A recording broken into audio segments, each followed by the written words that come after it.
You're live. You are live. I'm live. Okay. No one in here yet. That's not surprising because, jeez, haven't. Like I said, it's a random live vid, and I'm talking to no one at the moment. So whoever's listening to this is not watching it live. You're watching the replay. But there's people in. There's a couple of people in. I will give people time to settle in. The Kaiser is in here. Good evening, good sir. How are you? Oh, 6 people in here now. Wow. That's good. Just while I have my prepare myself. It's been a while since I've gone live, I think. Who else we got in here? Rocking a Jedi look there, buddy. Yes, mate. Yes. It's cold and I'm just feeling bleh. So it's like a hoodie kind of a day. It's plus I haven't shaved or anything. I'm in no fit state to be on camera really, but I just fancied it.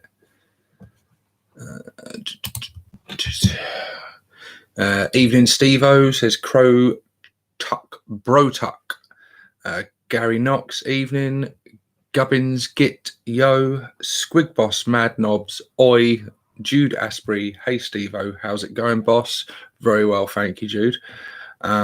Modelling for advantage, yeah, Hood, just having a cheeky fag outside, and your steam popped up.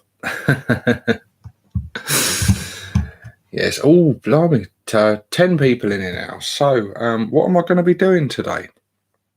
And can everyone hear me okay? Pale Green's in here. Hey, buddy. I think I checked all the settings before I came in, and it should be on the right mic. I had a couple of videos recently where I thought that the mic that's always set on there is a bit of fluff there. I see it on camera here. Yeah, the mic that I thought that is always set as standard that I've always using. For some reason, just decided the program decided to like go, oh, you're using this mic. So I made a video and people sort of said about the audio on it. And yeah, because it was using these little headphone microphone. That's why it sounded so tinny and awful like a few videos ago when I did one.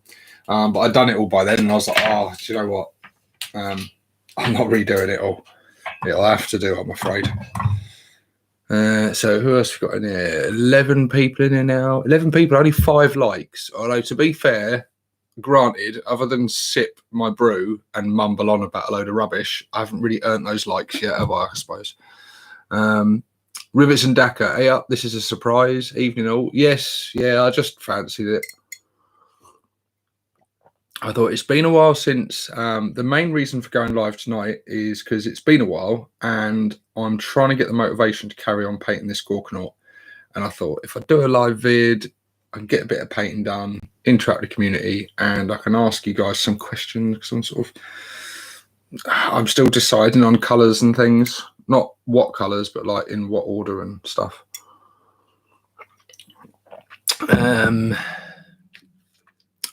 We've got Gubbins Git says, yeah, your sound is good. Excellent. We can hear you perfectly, boss. Good stuff. Thank you, guys. That's all the confirmation I need. So, yeah, what am I going to be doing? I am going to be, let's stick his head back on. I'm going to be throwing a little bit of paint on my Gorkonaut here. And if I can get that damn head in there.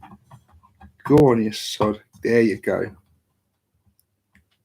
Ease him in there. Ease it in. There you go. Don't rush it. Just slap it in dry. Right, there we go. So this is where we're up to now. So he is it was better before, wasn't it? That's too bright. So as you can see, he's currently all the bits you see that are white or like skeleton bone. That's just primer for yellow. So all those areas will be yellow, basically. You can see I've already done his teeth yellow, although I did miss one of the little bits there, so I'll do that. But yeah, so this is kind of the colour scheme. All the black bits are essentially going to be black. There's going to be black and yellow, like the rest of my army. Black and yellow, black and yellow. It's just... So I started doing it like this colour scheme anyway, but the bit that's got me a bit stumped that I'm not sure about. So I did his head black with the 2 yellow teeth sticking up and the big gold ring around the big eye in the middle, the Cyclops eye. And I thought, yeah, it looks really cool. It's, you know, obviously far from finished, but I'm just, as a, you know, the layouts of the colours, I'm like, yeah, that looks cool. But because that part of the body is also black now, I'm like, oh, I don't know. Is it enough like that? I mean, I do think he looks quite cool, but I keep sort of changing my mind on, should I paint his head yellow? But then obviously those teeth can't be yellow. They'll have to be a different colour. But I think like inverting it, doing a yellow head with black teeth, I was like, oh, I don't know if that's going to work. So I don't know. I keep changing my mind. I was set earlier that I was going to paint him yellow, the head. And then I changed my mind. And so now what I'm thinking is keeping everything as it is. Don't do a Scarno and drop him, bloody hell. Keep the head as it is, but on his jaw, rather than just have it black, I was thinking of doing like a checker plate, like black and white checker plate across his jaw, just to kind of break this area up, or it's not just too much black going on there. I mean, there will be other little bits of colour and stuff, but, you know, essentially it's going to be black. So, yeah, I thought maybe if I just give him like a checker plate jaw, it just adds a little something to draw the eye to the face and make it stand out a little bit, because yeah, but yeah, it's essentially a colours anyway. I'm still painting on this bone colour. I haven't got all the bits yet, but essentially everything you see there, be a little bit more yellow and stuff on top, you know. I'm also going to plan on this arm doing black flames coming up it all the way around, because I think that looks cool. This back shoulder guard, I'm thinking of doing checker plate on that one as well. What else really? Oh yeah, I don't know. I'm think as well. I've never done them before, but I might try doing some hazard stripes on this guy. I just like the idea of this bottom chainsaw having like the black and yellow hazard stripes, which will work with my color scheme as well. I've just never done hazard stripes before, but I like the look of them. I think they look cool, and I think it'd just give a little extra something on that claw. I might do black flames on the other arm as well, or a little bit of checker plate. I want to sort of go all out on him really, and just use a lot of them techniques I've learned and stuff, and do, you know, some, because he's going to be the centerpiece of the army, this fella, for the 2,000 points. So I really want him to, you know, look impressive. But yeah, so that's where I've got to now anyway. Like I say, he's just done in the bone color, but I've got to say, like when obviously it looks shit because it's just literally slopped on just an undercoat, but it's just to give me the idea and give me something to paint the yellow on. But I'm looking at him across my room at a distance where he's like black and white, and I'm like, damn, that color scheme looks cool. And if I wasn't so devoted to the Bad Moons, I'd be very tempted to do him in that color scheme. I think he would look epic in a, and I've seen some on Facebook lately, actually, some orcs done with like white armor and that, and they look really cool, especially when the white armor's dirtied up and stuff. So yeah, anyone thinking of a color scheme for your orcs or whatever, like try white out, because yeah, a little bit of me sort of thinks, God, it would have been nice to have done white actually. And then you can just use them as any clan and make up your own clan and use one of the various things. But yeah, nah, Bad Moons for life, baby. It's just, I think, just this model in particular, I think, but I think he'll look great when he's in the yellow, all those bits of yellow. I think the black and yellow contrast really nicely. The other color I use is gold, more bronze, but I can't, as I discovered when I was painting my cannon, yellow and gold don't really go well together. On the same miniatures, all right, but like black and gold, black and yellow and gold, they're too similar, so it doesn't, it loses something. So it sort of limits me on bits like this where I'm like, you know, picking out various bits to be certain colors. So yeah, I don't know, I even played around with the idea of giving him a gold head, making him really blingy, which again is still just from where that ring is, maybe just carry that all the way around. But I quite like that gold ring around his eye. So yeah, I don't know. We'll see what you've all been saying in the comments section, because I've been chatting away for a bit. Navani says, you Mr. Shexy Boz. Thank you, Navani. Creepy.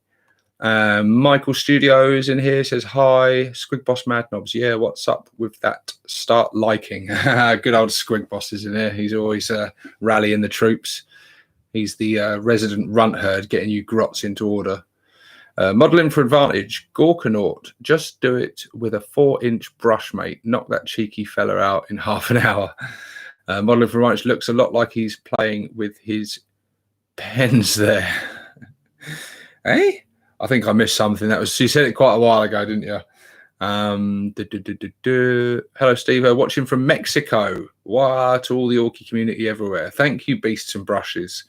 Mexico, eh? Nice. YouTube really makes it a small world, doesn't it? It really does. Crow Tuck, Bro Tuck. I just did a Gorkonaut and I had to remove the hinge pins and glue the doors shut. Mine came warped. Didn't know how to fix it. Oh, that's a bummer. Yeah, do you know what? I'm going to glue the doors shut. They are open at the moment because actually they kind of help me get to the areas on them. But then I think once they're done, I am going to glue them shut because they just say they flop about all over the place. I don't want to have to paint all the detail in there. So yeah, I think it's like that. And I mean, he's basically, well, he is bog standard. I haven't done anything to him other than I cut the little nubbins off that prevent his legs getting full posability.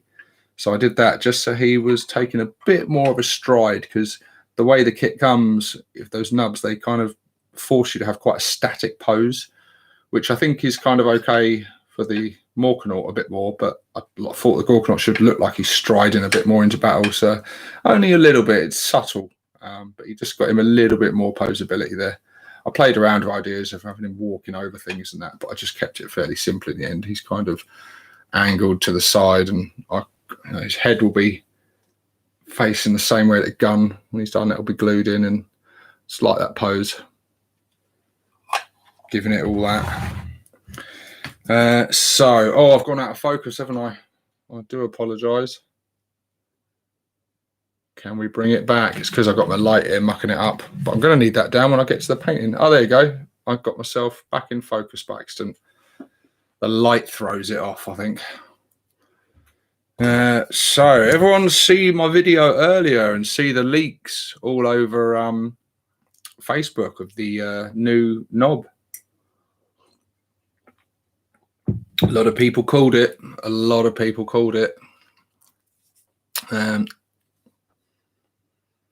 Modeling for eyes. If you want to keep it black, use a stronger edge highlight. Will reveal the face more strongly. Yeah, that's what I was thinking, man, because I'm looking at it. And obviously at the moment it's just flat color, but obviously I'm going to apply loads of battle damage, edge highlights and stuff. So that will bring it out more. I just kind of don't want his head to be lost in there. And I don't really want to waste time doing the wrong thing. I'm kind of making it up as I go along here. It's a fun model to sort of figure out what bits you're going to do, what colors and stuff, because you could have some real fun with this. I did play around with the idea of doing like a half and half. So like yellow and black here, black and yellow here, going right through the center of him and doing him all, contrasting sort of black and yellow. I did play around with that idea. I did play around with the idea of putting some other colors on him. Like I thought, well, maybe do his head yellow and then do those teeth red and give him like red teeth or something, just to have another sort of different color in there to draw the eye. It might be good to sprinkle in a few other colors and try out some other things. But yeah, I don't know. I mean, at some point I'll get another one. I've got to get a Gorkonaut. You could add some purples to add contrast between yellow and black. Nice. Yes, I think it was Roxy was telling me about the joys of using purple. It uses purple inks and stuff when she does yellow. Apparently it works really well. Hello, geezers, says Dave Dog. Steal your milk bottles from your doorsteps. Okay, Dave. Now, prime white first and then paint flash gits. No, I don't prime in white, Dave. Good Lord, no. I've tried it. It's horrible. Horrible. Never do it again. No, black. I just know where I am with black. It makes sense to me. And it's in all the bits that if you miss bits and stuff, if they're black primed anyway, it doesn't hurt the miniature too much because those hard to reach areas are going to be darker. And you start off with the shaded. I like to start off dark and then build the light up, not work the other way. It's backwards to me. I can't get my head around it. Eric Brown says, thinking on scratch building a Gorkonaut. My Gorkonaut is GW kit. My mech likes to build something different. Like I say, this fella is bog standard, except for like swapping the head round and doing the Cyclops eye, which is an idea I nicked from the 7th edition Codex. I remember seeing the army displays now, like, oh, that one looks cool with the fucking Cyclops eye. I like that. And so I knew that was exactly what I was going to do as soon as I got mine. But yeah, I do want to get a Gorkonaut at some point, and I think I will use the same kit but modify it and do something with it. I do like the kit. It's a cool kit, and you get some nice bits left over from the version you don't make as well. Some of those bits are very useful. Have been very useful to me for making like mech guns and stuff. Could you magnetize the doors closed, says D Stonks. I could, but I won't, because there's just no point to it, really. Yeah, I just don't think there's more point to it, because I don't want to paint the interior, and if it's black, then there's no point having the doors open, and you can literally fit like one small miniature inside there. So no, yeah, I think I'll just close him up. I don't magnetize any of my miniatures. Never have done. I just think it gives me the excuse to buy more. If I equip them with weapons and then go like, oh, I want to use other weapons, I'll buy another unit and build another unit. And it just gives me, I think that if I'd magnetized it more, I probably would buy less, because you'd be able to go, I'll switch them around. But I like having the option of having both and using both in an army, like rather than choosing, going, well, I'll have both. Yeah, do I want my cannons with rockets or big shooters? I'll have both. I'll have a mob with big shooters and a mob with rockets, or mix them in one big mob. So yeah, I like doing that. Jude Asbury says, Gorzag, Git Stomper and Nick It. Those Gits is looking beautiful. I want to get my hands on them. Yeah, you and me both. And I think from seeing all the feedback I've seen on them, everyone, well, not everyone, but the community as a whole seem to be really pleased with it and looking forward to getting their mitts on it. We don't know when, we don't know in what sort of availability, and we don't know what price. And I can't imagine all of those answers will be answers we like. I imagine he will be a bit expensive, and you're going to go, oh, that's a lot of money for a knob and a grot. But he is cool looking, and he's a classic, isn't he? And they know this. They know they've got us by the short and curlies on this one. This is throwing a bone to the old timers, I think, and some of the youngsters who have an interest in the classic ones. But yeah, that miniature, the original, still holds up. It's one that almost doesn't really need updating. And they haven't done a whole lot to him. They've just sort of detailed him up a bit. He looks just a little bit more detail, and basically that's just a little bit more detail, and just changed up ever so slightly, but basically the same thing. But in plastic, and which is lovely, because plastic easy to work with, and yeah, he just looks cool. I'm looking forward to getting him and painting him. He'll be a fun project just to paint on his own, because I like painting a single miniature a lot more. Batch painting kills my soul. But painting one miniature, I find you actually get the joy of painting that way. Batch painting I find really just arduous and dull. But yeah, just being able to sit down with one miniature and use about 20 different paints in one session is great fun, and feels more creative and more fun and more organic and natural and just better in every way. So yeah, I look forward to getting that knob and painting him, actually, because I think he'll look cool in Bad Moon colours. He looks like a bad moon, doesn't he? Standing on his chest of teeth. He's got that cool look about him. And some of them, like, I don't know, just, yeah, he looks like he'd be fun to paint. All those fur bits. Maybe paint the fur bits yellow. No, maybe I'd paint the fur black and his armor yellow, I think.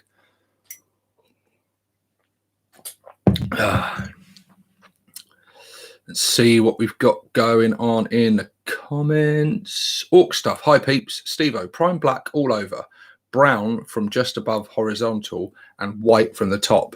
It's called pre-shading. Yes, I am aware of the pre-shading. Dread loves to bang on about the pre-shading. And it is, guys, what Orc stuff just said is very true and works very well. And you'd be good to follow that advice. I, however, am not going to follow that advice because I've stuck in my ways and I've got my own way of doing it. So yeah, I don't do the zenithal highlighting and the pre-shading. I don't do that. I paint on everything. I paint all the flat color on, top to bottom, and then I give it a wash all over, and then I go in and do the highlights and edge highlighting and just extra details like battle damage and blood and stuff. And I think it works well. It looks good. I like the way it looks, and it's consistent as well. I don't, if it's working for me, I don't want to change that tact and change the look. I want that unified look in my army. Have we got? We've got 25 in here now. The likes are going up. 18 just jumped up one as I was saying that.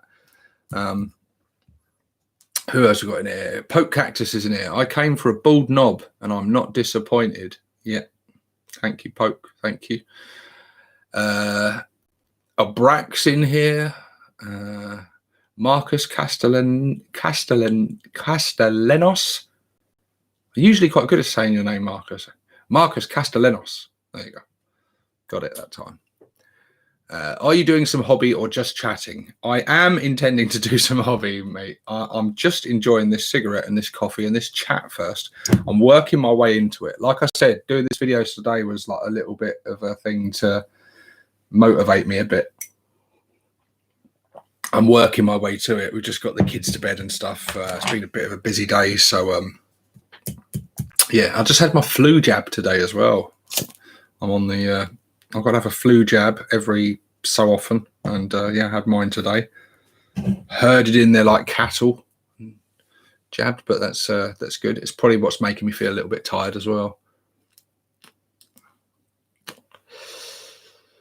The Drunken Orc, love his chopper switched round, so he's holding it like a dagger. Yes, I was saying earlier, he looks like he's a bad moon, but actually he's got a nice bit of a blood axe vibe going on there, and a bit stealthy and stuff, where he's got that knife ready to like slit throats and yeah, it's cool.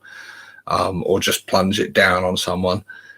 So yeah, I think the miniature would work for any of the clans. I think it's just a cool looking miniature just to add in. You make a mob of, yeah, it's just a cool miniature with the old slugger chopper combo, which is a very viable option for knobs, and he'd be a cool one to just to put in your knob squad. I was looking at him earlier as well, thinking like you could do some conversions with him, but I think you'd have to buy more than one if you were going to do that, wouldn't you? Because I think you kind of need to have the one as he is, because of the fact that he's the classic miniature, and yeah, it's a cool. But I must admit, I was looking at him going, you could do this with him and turn him into a cool War Banner knob, or you could change up his weapons, or you could do something quite cool with him, I think. And yeah, but I don't know. He's not going to be cheap, is he? So you'd be brave if you are going to start chopping him up. I'm sure Dread will do that though. Dread won't be able to resist, will he? Who else have we got in here? Dave Dog, I'm not a Zenithal fan. Putting on glazes on after layers and layers of glazes takes ages. There you go. Yeah, I think with a lot of the different techniques, they all have their place and they're all good, but you got to find what works for you, because I think everyone sees sometimes their way of doing it as the way. If people use airbrushes, they like swear by them, and I'll never go back to using brushes, airbrushes. And then a lot of people like using brushes still. So a lot of people use an element of both depending on what they're doing. And yeah, like zenithal highlighting, undercoating black, undercoating white, doing, you know, all these different kind of techniques and stuff. But I feel that they've all got their pluses and minuses. Like they say, the airbrushing, it saves a lot of time with the batch painting and stuff, and gets a good coverage, and you know, and yes, it does. The downside is you've got to pay for all the bits. You've got to fuck about all the equipment, and you got to clean out the thing and keep it clean. And then a lot of people immediately answer before anyone jumps in on the comments. People immediately, oh no, you just put it in here and it's easy and you don't have to do anything. And I've got mine and I never have to do nothing with it. And but there's still that thing you've got to do, and space that it's going to take up, and a whole new thing to learn, which in doing all that, you spent a lot of time doing that and getting to grips with it and learning this new technique and doing it, and then all the bits that come with it and the prep, which would kill my motivation. So an airbrush would actually slow me down massively, because I would look at it and go, oh, I can't be fucked. When you can just get a brush and dip it in your paint, and it's just, in that respect, a brush is a lot quicker. But yeah, everyone finds their own way of doing things, and it's great that there's loads of different options out there and loads of different things to try out. And you know, so a lot of people, I think most people probably dabble in a bit of all sorts, you know. I just sort of stick to the very old school methods of spray them black and paint them up and wash them and highlight them, and yeah. Dave Dog, I've never had a flu jab ever, and I had the flu once in the last 18 years. That's good for you, buddy. Your immune system probably isn't fucked like mine. No, I have to have the flu jab because I'm on another series of injections that basically they mess with my immune system, basically. So yeah, so you just automatically get put on you get offered the flu jab. You don't have to have it, but they would strongly recommend it.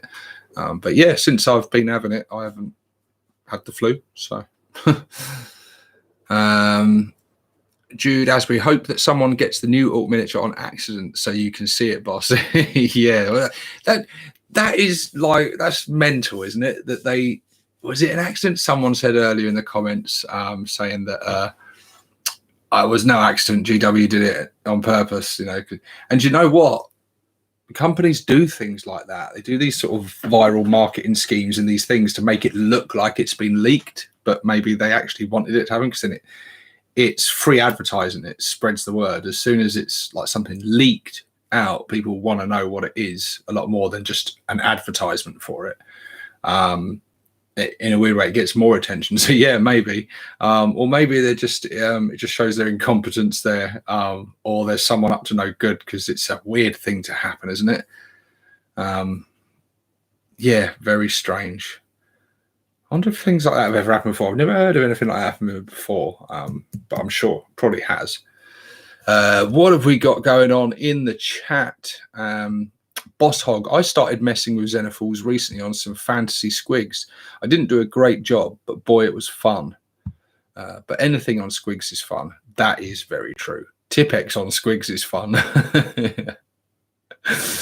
Just as E equals MC squared, squig equals fun. Boss Hog, I couldn't have said it better, mate. Crotuck Brotuck says, I'm sponge stippling some lead belcher over my Sunz wagon while listening, and I had a spiky bit go under my bloody fingernail. Free blood splatter FX. Hey, you don't have to talk to me about blood splatter on your miniatures, mate. I remember my kill team scenery was covered in my own blood, and yeah, so. Kobe Taylor, granted, I've never used an airbrush, but I'd feel that a brush gives you a higher element of control, no? Yeah, I don't know. It depends, I think.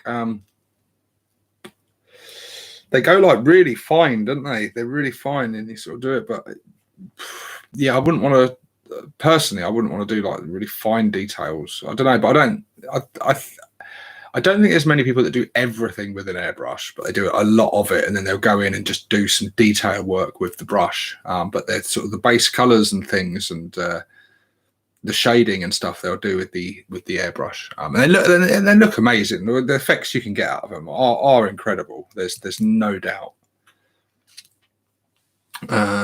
Jude Asprey, I've got to finish my last Mega Knob. Yeah, I was weighing up between, to get my army to 2k, I was weighing up between painting my Gorkonaut or painting my squad of 10 Mega Knobs. And it was paint a big vehicle or paint a sizable infantry like a squad. And the vehicle definitely won out because I'd been painting a lot of, as if you remember, getting my army ready. It was the tank busters and the shooter boys I had to finish off. So there's 25 of them. And by the time I'd done them, I was like, I don't want to do any more squads for a little while. I'm kind of done with squad painting. I do need to do more because I've literally got 10 orc boys in my army. And it's because it's a dread mob, so it's not really built around boys. It's built around cans and dreads. But I do want more boys in my army, and I use a lot more boys in my friendly games when I play like unpainted and stuff. I had a game the other night with Mitch, who you may have seen on the channel recently on my first ever bat rep, and we had such fun in that game that he came around for a rematch and we upped the points and we did a 1,500 point game, and lots of fun was had. But we use unpainted, we use whatever in those games. We've allowed something's not quite finished yet being built, because it's if you can just about keep it together for the game, then it's fine. Just you want to try stuff out sometimes. I played my squig off for the first time, and damn, they're good. Damn, the rules for those things are fucking amazing. For 190 points, squig off is just he's almost an auto include. Any game of like 1,000 points or more now, like I just always want to take the squig off because he's just that good. He's fast. He's toughness 8. He's got a really good armor save. He's got like 18 wounds. He throws out mortal wounds on the charge, and he's got a transport capacity. And then while he's in combat, the people in the Haldor can carry on shooting. Honestly, like tactically, he was the thing that I wouldn't say he was the thing that won me the game, because it was a bit of a pounding actually, and I won the game quite easy. But he was probably the most destructive. Like in turn 1, he charged his commander in Crisis Battlesuit and just obliterated him, and then consolidated into his Crisis Battlesuits, which were really, really shooty. And so tied them up in combat for the rest of the game and just like slowly whittled his way through them. And those damn shield drones. But yeah, Tau are not in a good place lately. They mind you, I haven't said that. All games with Tau have always been like that for me. They've always been, I don't often get a close game against the Tau. They either annihilate me, which Mitch has done. In our first game, I played Goths and Horde List, and he just chewed through them. But that was in 8th edition though. In 9th edition, I think Tau finding it hard in 9th. The way the missions are laid out, and they're very objective driven. They can't sit back. They've got to get out there and capture objectives, and that's not what Tau like to do. But you have to do that if you want to win the game. So, yeah, he played quite aggressive, which was a bad move. He came forward turn 1. And I was Evil Sunz, and I'd put everything into fast moving. This guy, he was in the game. He had +1 movement for being an Evil Sun. He had +3 movement for the custom job of Orky Matted Pistons. And then he had another +1 movement from the big mech that was inside him, wearing the Evil Sunz relic, the red mecha's armor or whatever. So while he's inside, he travels another 1 and does mortal wounds during the movement phase or something. Can't remember it now. But yeah, he had +5 inch movement, then plus the additions on the advancing, and then the pluses on the charges. The fact that the Death Killer Wartrike was near him, so he could move, advance, and then charge. Like, it's a guaranteed turn 1 assault. And so I put everything into that. And just to basically not be stuck out facing his shooting. I just wanted to get in combat with him, whether that and just and doing it as with big units like a Gorkonaut and a Squig Off, and even the Death Killer Wartrike to a lesser extent. It's good because they weather the Overwatch a lot better than boys can, and so hit him with the big stuff first, and then followed up with the boys and the grots afterwards, and they just followed up, taking objectives and taking pot shots, and getting stuck in a bit. But yeah, it worked really well. It was sort of a take, like a blitzkrieg maneuver, just hit him with the biggest, strongest stuff first, and follow up the rest, and just rampage through him. And Evil Sunz are amazing, man. I've not lost a game playing as Evil Sunz. The more I play them, the more I fall in love with them. They are just, and I think in 9th edition, Evil Sunz are just that much more powerful because of how objective driven it is. Movement is so important in this edition. Anything that can deep strike or infiltrate or outflank or just is really fast is definitely worth your consideration in whatever codex, whatever faction you're in. Movement, so important, because those objectives in 9th are just so important, and getting that mobility, and yeah, it's good. But you obviously need a bit of armor and toughness and strength and Daka to spit out as well. So we've got in here Scars in here. Story Bud, how you doing, mate? Rivets and Daka, he's been here for a while. Brotuck had a game against Tau a couple of months ago. Bought a Stomper and Speed Freaks against a Tau gun line. Had a mob of 9 bikes go down in Overwatch. Yeah, much the same as when I did the Goth list. And went for the full classic hordes of boys and knobs. I think I had like two mobs of 30 boys. I think I made one of them Scar boys. I think I had 2 mobs of 30 boys, a mob of a smaller mob of some shooter boys, some grots, and a mob of knobs. And then I think I had the war banner and a war boss or something. It was just a classic, like, very simple army of just hordes, boys and knobs. And I thought, yeah, this, so first couple of turns going to be a bit nasty, but once I'm in with those exploding 6s in combat and everything else, it's just going to devastate him, and Scar boys and all this. And it was horrendous. They fell like 9 pins to the Overwatch. And then the ones that did get in, I found that being Scar boys, the +1 strength was wasted, because most of them are toughness free anyway, the Fire Warriors and stuff at least. And it was almost, the exploding 6s was kind of overkill. But there was just too few of them to get the job done once they did get in combat. So he kind of obliterated me in that game. And I learned then, really, like assault-wise, I think if you're going for, if I wanted to go, I'm very shooty usually, so I go Bad Moons.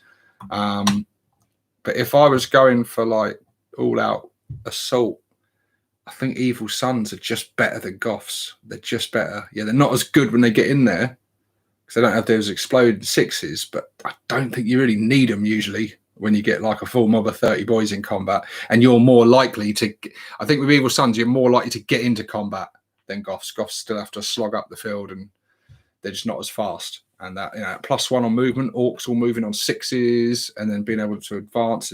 And shooter boys with Evil Sunz being able to advance and shoot with no worries is awesome. It's so good. So yeah, I think even if you went shooty, Evil Sunz are good, because it's just that mobility. Am I going to start painting my stuff red soon, I wonder? What have we got here? Gary Knox, have a good one, 6+. Cheers for the Orc range video. It was great to catch up on things. You are very welcome, Gary. Jude, your strategy is making me think of Return of the King. Which bit on Return of the King? The Charge of the Rohirrim, is it? Are we talking death? Jason asks, the Megatrack Scrapjets and Shock Jump Dragsters are good buggies for Bad Moon, Death Skulls, and Evil Sun. Yeah, I bet they are. The Death Killer Wartrike, he performed all right, but I think it's just a lot of bad dice rolls, really. He did all right. He was insanely fast. I give him the squig hide tires and all his extra buffs, and I think he could move. Just his normal movement was 18 inches, and then you can do, like, he gets a guaranteed 6-inch on the charge, which would be 7 advanced, which would be 7 inches. So he could literally just go wherever the hell he liked. Used my Blitzer bomber too, and got the managed to use the flying headbutt. After he dropped both his bombs, he got to unload unload both his bombs. Flyers work really well in 9th. Being able to fly off the table and go into reserve and then come back on the next turn, so it's sort of fly, that makes sense, and it has to on those smaller boards because you just don't have the room to be able to turn around and come back around. But yeah, Blitzer Bomber did all right. Caused him a few distractions and threw out some mortal wounds with its big old bombs. But yeah, it's been fun playing again because it's been this year I've not been able to play a lot. Jude Asbury says, when the trolls burst through the gates. Yes. Yeah, that works well. Just replace the trolls with like killer cans and stuff. Gary, glad to see you back making vids. Yeah, I'm glad to be back, Gary. It's nice making these vids and just interacting with you guys. It's good stuff. I liked, I still haven't finished watching it because I didn't catch it live, but I was watching today Scar's video with the War Mistress, his hobby hangout one. That was a good watch. I was having a listen to that earlier. Live videos are just a bit more chilled, a bit more fun.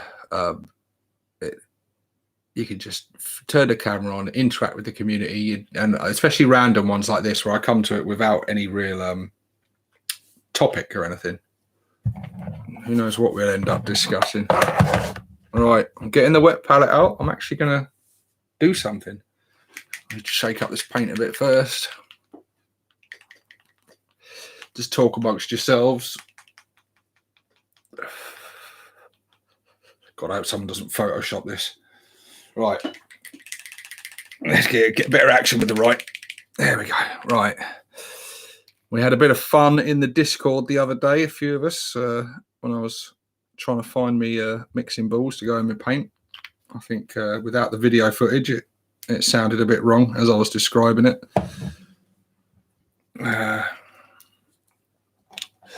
Boss Hog says, good wrist action, Stevo. Thank you, mate. Roxy Derivative, are going to brush prime like Scar. Fuck no. Just no.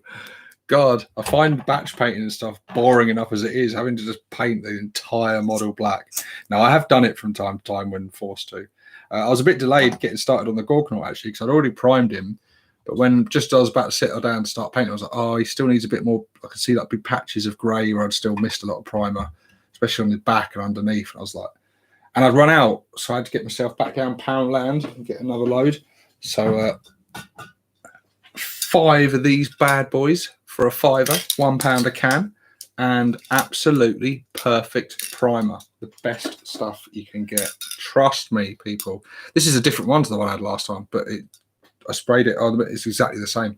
It's just a matte black, spray paint for cars. That's what you want. That's what you want.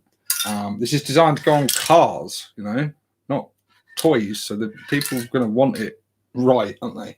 You're going to want a smooth finish, and it gives you a very smooth finish and a really good surface to paint on.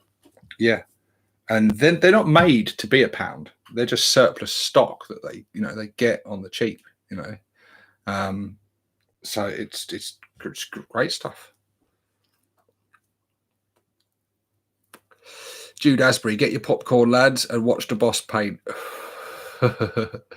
Dave Dog says, "Gift that shaking." I'm sure Roxy will have something within the hour. Poke says, "Can we talk about double cyberpunk knobs now?" We can talk about anything you like, Poke. Boss Hog, got a scoot. Good to see you back with a vengeance. Thanks, Boss Hog. Plastic Crack, you can fuck off is what you can do, Roxy.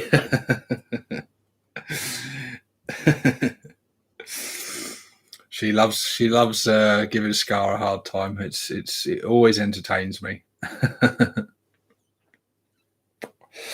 To be fair though, Roxy, you give us all a hard time equally, so no one can accuse you of, you know, singling anyone out. You're pretty much ruthless to everyone. Right.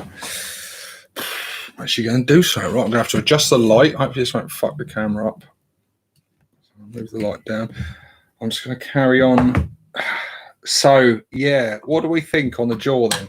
Do we think I should go for a checker plate jaw? So let's put his head out. I just think it would look a bit better personally. I was thinking about doing like a metallic head. Again, I don't know. I think I will keep the head black, like someone said, and just with the highlights and stuff, hope that it picks it out and the battle damage and that. Dave Dog says, if Brexit makes Warhammer more expensive in Spain, are you going to storm Parliament? No, because I'm not. I don't live in Spain, so I wouldn't feel that motivated for it. I'd feel bad for. I would. Yeah, I would. What would I do for the Spanish Warhammer players? I think the only thing I could really offer would be a kind of a.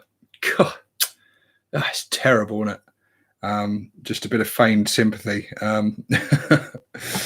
because I'm a selfish bastard, and if it doesn't affect me, I'm not overly fussed. No, of course I'd feel bad for you guys if that happened, but I don't know if it will happen. I have no idea. Let's hope not, because prices are. That's the last thing anyone wants, even the most devoted GW fanboy wouldn't want prices to go up, would they? It would be just absurd to even consider that notion. But then again, we are all realists, and we do know how to endure their punishment and expect it. Go off to pick up some paints and then to the brew pub. So good day all. Have a good time, Gary. Enjoy getting the paints and getting those brews. Marcus Castellanos put white flames on the black jaw. I did consider doing yellow jaw with black flames, but it's not a huge surface, and I feel like the flames would. Yeah, I just didn't feel right. And I was Google imaging other people's painted Gorkonauts. I've looked at so many painted Gorkonauts and Walkonauts now, just to basically steal other people's ideas.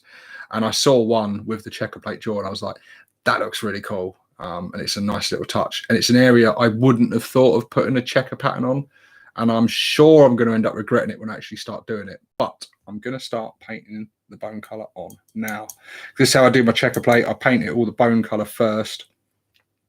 And then over that, I will sort of draw out with a pencil the grid, and then go in with black and white and paint in the squares basically, and try and get it as neat as possible. And any bits I fuck up will have battle damage put on them. That's how I do my checkers. So I still don't have the second camera set up yet, guys, which will obviously make this stuff a lot more interesting, because then I'll be able to do what Scar does and be able to, show you. You'll be able to see what I'm working on at the same time. But yeah, it'll come. It's all slow growth on the channel.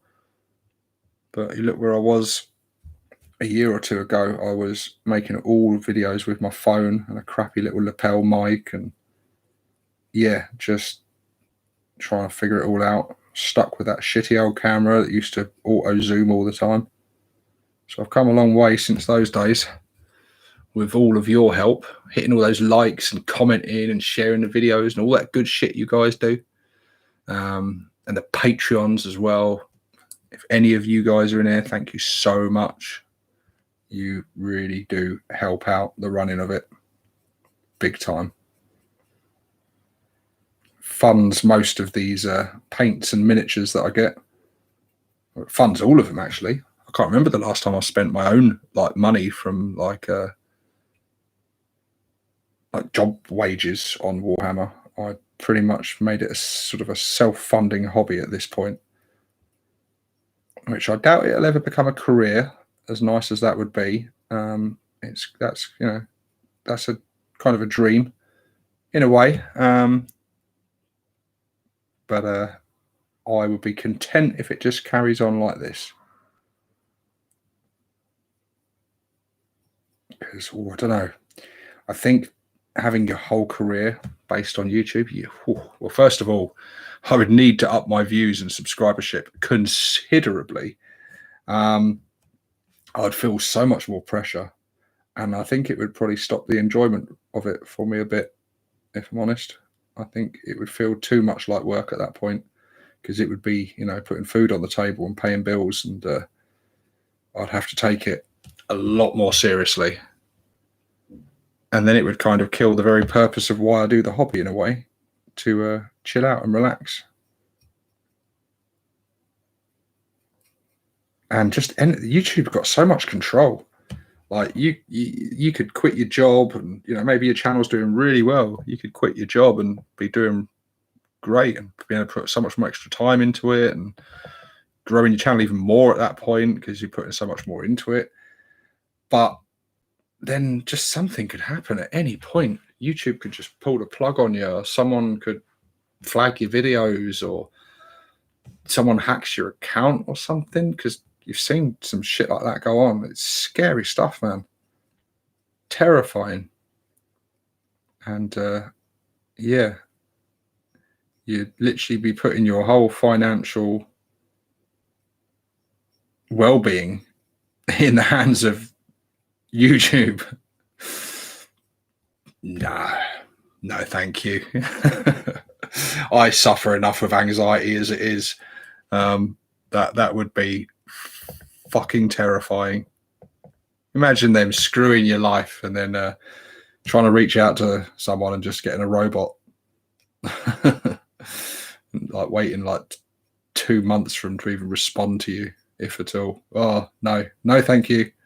I love YouTube to bits. I spend most of my time watching YouTube videos, and I love making the content, and YouTube's allowed me to do this, so I've got nothing but love for them. But at the same time, like, yeah, I'm a realist. What's going on in the comments? Black flames are actually not that difficult to do. You just paint a very thin vertical. Yeah, no, I've done black flames before, Dave. I like black flames. Black flames are like one of the easiest things to do freehand wise. Like, they're much easier than doing checkers or hazard stripes, and they look cool. Bad moons look great. Well, and Evil Sun players with the flames obviously works really well as well. Yeah, real easy to do and looks really effective and cool. Yeah, checkers are a little bit more work, but even they're not too bad, depending on the surface you put them on. I think if you've got a large flat surface, that's obviously ideal. Curved surfaces and, you know, detail and stuff on them, a little bit more tricky. But I think this jaw will be a bit more tricky, but yeah, I don't know. So it's coming on anyway. It's good. Looks like he's putting his shaving foam on, doesn't he? About to have a shave. But I'm sort of doing him a little bit in sub assemblies. He's basically whole except for the crew, which I've started on, the 2 crew members, the driver and the gunner, who's sitting there, happy little chap. So yeah, I'm doing them separate, and I'm doing the head separate, but otherwise the rest of it's all glued together and built fully. I don't think it's going to be too bad, because of the way I've chosen the colours. The hard to reach areas are either black or metal anyway, so that'll make life easier on me. And like I said, I haven't doused the whole thing in yellow, so I've made it a bit easier. You know, I've done the majority of the base coat already, because vast sections of him are black.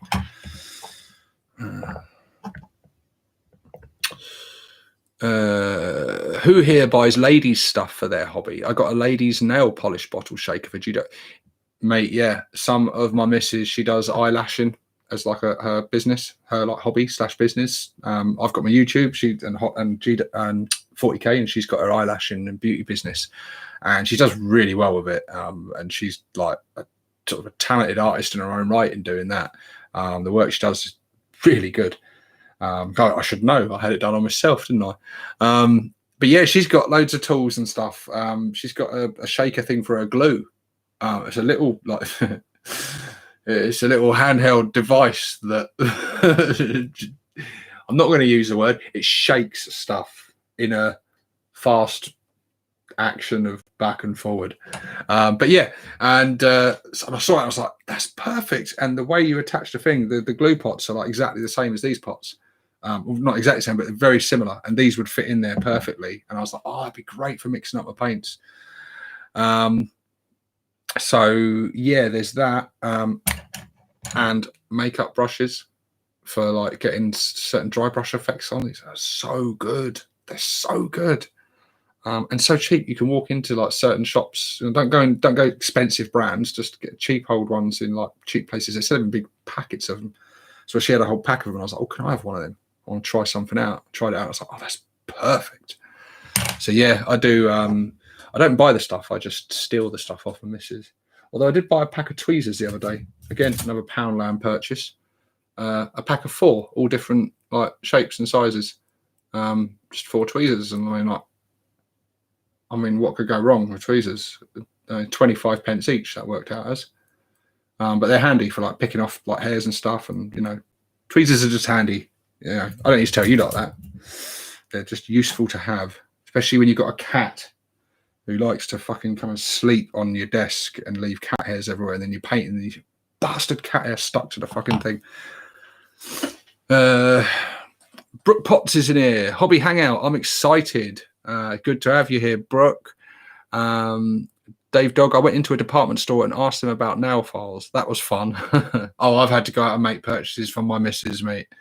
I've had to go into chemists and shops and buy various things over the years we've been together. And yeah.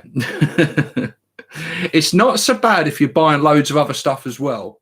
Like if I'm going through the supermarket and I've bought loads of stuff and then I've got like sanitary towels or like, fucking makeup and girly shit and whatever. It's fine because it's all mixed in with like kids stuff and the food and everything. That's totally fine. But if you have to go somewhere and just buy like the one obviously feminine item,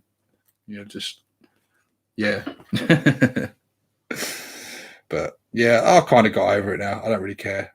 You got to do these things for your women, haven't you? You got to look after them. Got to look after them.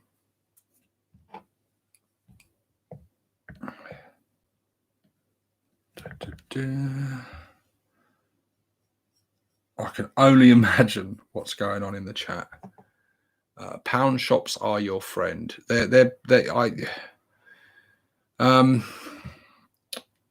Yes, they are for some tools and some bits, but they are also cursed places. You get a special kind of clientele in pound shops. And they're always crowded as well, man. There's always just hordes of people out there looking for bargains and stuff. But you can get some good bargains in there. I mean, there's a lot of tat in there as well, a lot of shit. But if you're picky and you pick out a few things, you can get a few good bargains in there. I will paint that bit.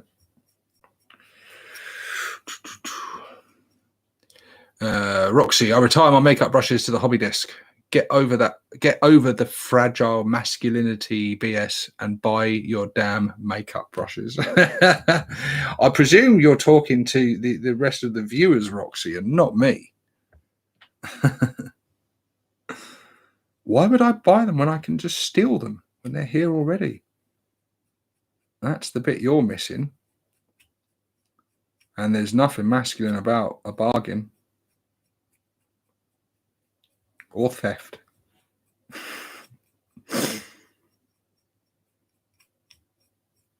But yeah, I'm all about saving the money. So if I see Mrs. gets a new batch of makeup brushes in, and the good thing is as well, it actually gets me sort of slightly interested because I don't really have any interest in that stuff.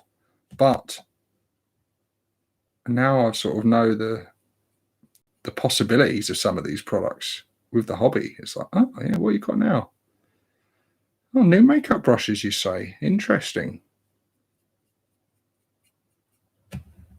Pack of 7, eh? You don't need all of them, do you? You could sling a couple my way.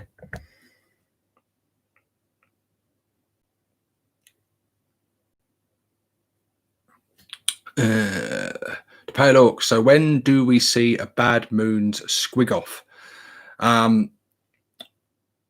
Not for a little while. I do want to paint him because he's just beautiful and lovely. And after he performed so well on the game the other day as well, even more so. But I am still, even though I kind of, unveiled the video, finished my army. You're never finished, are you? I'm still going, and I'm still kind of sticking to what worked for me and make the list first and then paint. So I've always known that from 1500 to take it to the 2K, I would be doing my Gorkonaut. I did my Big Mech first with KFF because he goes kind of hand in hand with the Gorkonaut. But yeah, so I've always known this was going to be the next dude to take my army to that nice 2K mark. And then I can really say I have a fully painted army, like even more so than now. Because 2K is kind of, the agreeable kind of standard size game is generally 1500 2K, isn't it, for your regular, bog standard kind of medium sized game of 40K. So yeah, once I've got that, and then it's just have some fun. But I'm enjoying the painting a bit more now because I feel a bit less pressure. If I'm gonna feature on someone's battle report or whatever, as long as it's not over that 1500 point mark, I know I can field an army and put something on the table I'm proud of. So now I want to continue expanding it and making it more impressive and have more choice in that in it. But I will just do it at my own leisure, at my own pace. Like I'm painting this guy in a completely backwards way. I always dry brush all my metallics first. Haven't done it on him. I just wanted to get straight into the sort of figuring out with the color scheme first. And yeah, I'm just kind of not sticking to the structure so much with this guy. I'm just kind of trying things out and just having fun with it and not putting a deadline on myself. And I'm not going to say I'll have him done by Christmas because he is going to take me a while. And I don't want to, when I am doing it, I'm kind of enjoying it. So I don't want to suck any of that fun out of it for myself by putting any more pressure on or putting an artificial time. It's good to do that when you're really trying to get stuff done and you kind of have to get it done. It is a good motivator, but too much of it can demotivate you, I think. And now it's nice just to chill out and just paint things I want to paint and just have fun with them and enjoy them. Just going on in the comments. Drunken Orc, just be there for your women, but don't use a tampon as a brush. Useless. Soaks up too much paint. It might be good to have them on standby, though, if you spill like your non oil. Because you've seen the adverts, man. Them fuckers are absorbent. Like, never mind one sheet is plenty. Put one of them bad boys on your desk. That'll soak up the ink wash. No trouble. Roxy Drew at the Pale Orc next October. The Pale Orc next October. What was the Pale Orc? So when did you see Babbitt's group? Roxy, no faith in me at all, ever. No faith in me. I don't know. I think I might have him done before next October. I think I probably will. He is going to be fun to paint, man. I'm going to enjoy painting him, I think. I like doing skin and stuff and sort of organic stuff. I don't get to do a whole lot of it. Obviously, the orcs and the grots and stuff, yes. But that's the same like skin recipe over and over again. So with the squig off, I'm going to enjoy like his underside. I want to get kind of a lighter color, and then his skin another color, and then his scales another color, and then his armor another color. So there'll be a nice sort of contrast of colors going up him. And I'm not going to rush into it. I'm going to figure out that skin recipe, and again with him try things out. Be interesting to see. Very tempted with the squig off to do him kind of snake bite sort of scheme on him. But I think within my lore, the Bad Moon's either the Bad Moon boss of the Broken Tooth tribe has either subdued a rival tribe of snake bites and beaten them in combat and just taken the squig off, or he's purchased it with all his hordes of teeth he's got. It's his latest frivolous purchase. Just I'll buy a squig off because I want one. That's why, and because I can. It's on the richest orc in this sector. He can buy whatever he damn well pleases. And if he can't afford it by some miracle, then he'll just take it by force. And then he will be rich enough because he'll have taken all your teeth as well. And that's pretty much how he's going to roll. Yeah, it's coming along. I was looking at it going, hang on, what am I doing with this guy? Am I painting it yellow or what? No, I'm not painting it yellow. I'm painting it checker plate, am I? Just getting like a base coat on. God, I'm not with it tonight, am I? Go live, I thought that'd be a good idea. And we've still got 33 viewers and 35 likes, so I must be doing something right. They liked it and then fucked off. Judas, I'm about to finish my Meganob. Blood Bowl Boys is next to get knocked off. Yeah, I've started building my Blood Bowl grots. Awesome looking miniatures they are. So I've got built like half of them now, got the other half to build. But I'm kind of still into the painting side of things, like I say. Although I do have some cool building projects coming up, which you will see on the channel hopefully over the next few days, because I received a package today of some pretty cool stuff, which I'll be doing a kind of a review of, and then you'll see them in future videos as I work with them, and maybe more live videos like this as well as I work with them, and try to convert some cool things out of them. But I won't reveal because it'll be coming up, like I say, in a few days. Something to look forward to. I've been looking forward to the package coming, I can tell you that much. What else have I got coming up on the channel? Might as well make this as a bit of a channel update. I am going to continue on my playlist of range reviews. Next up is Cromlech, which I haven't recorded yet, but I've been having a bit of a look through their stuff, and yeah, that's going to be a fun one, because there is a large range on there, and everyone knows what a fan of Cromlech I am. I think any Orc player is a fan of Cromlech, aren't they? It's just a given at this point. They're good, solid dudes that make good, solid shit. Right, what am I doing here? Why did I not paint that bit? Because it... Oh, I see. I wasn't meant to paint that bit. Oh, yeah, I am going to keep these yellow teeth, aren't I? I was about to say I'm trying to be neat and I'm going to be painting over these teeth anyway, but I'm not. I'm still going to have yellow teeth. Just changing the rest of the jaw.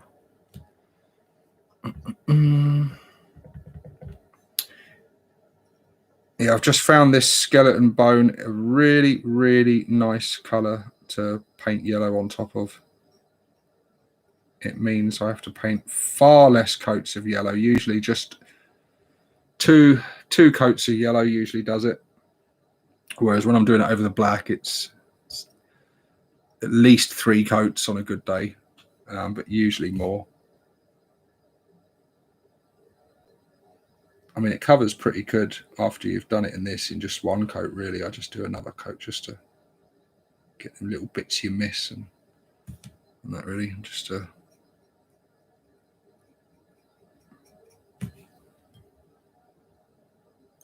brush keeps drying out. That's not good.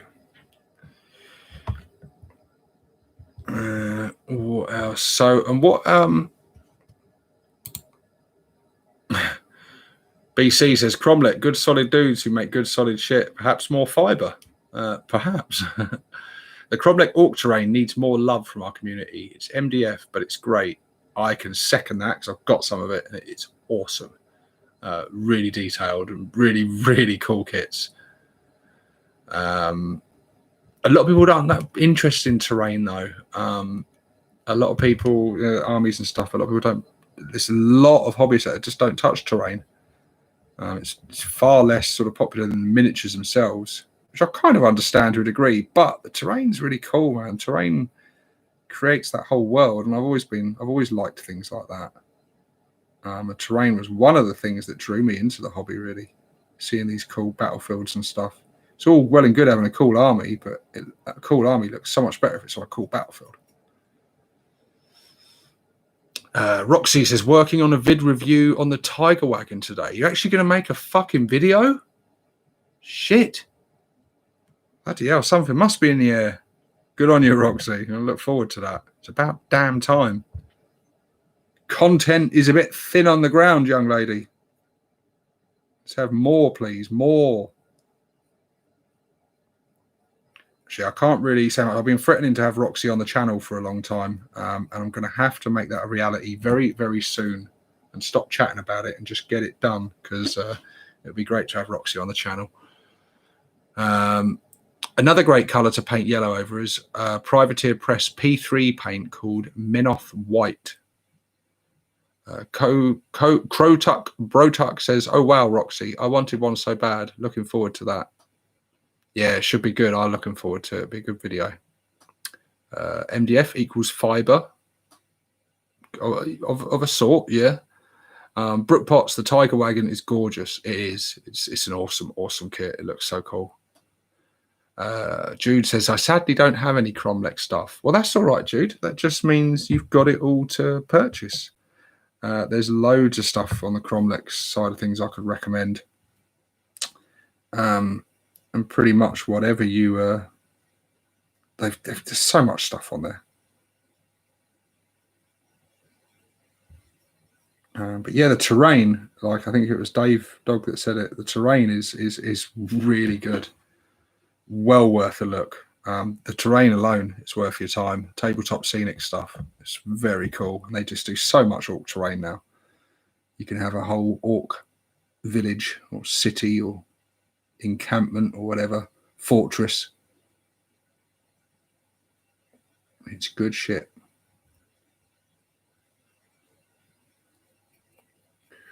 Oh, slow progress these hobby hangout vids. I don't know how Scar does them all the time. Try and do the comments and do any painting at the same time. It's stretching me to a breaking point here. Daka Flacker Flame says, "I've been slowly forcing myself to paint up the Mech Boy workshop. The building is cool, but the junk piles and barricades are poorly done." Yeah, I saw Dread's video review on it ages ago when it first came out, and he picked up on sort of how some of the details, particularly inside the sort of tire rings and stuff, is not quite right, and they've cut corners on certain bits of it. Which I think they do with the terrain, don't they? They don't sort of worry quite so much. Although we've seen it with some other things, haven't we? Like the some of the buggies that don't have the detail underneath. So they do cut corners sometimes in places like that. Roxy says, "Scar just primes during these things." That's true, actually. That's why he primes with the brush, isn't it? So he's and not just during this thing's Roxy. That's all he does. He just primes. He's just a happy primer. Maybe like you've got the like commission painting services. Maybe Scar could start a commission priming service. Maybe there are lots of painters that are like, "Oh, I love painting, but I just hate the priming part. It's so boring." And just send them Scar's way. You prime them. He'll be as happy as a pig in shit priming his daily orders of miniatures.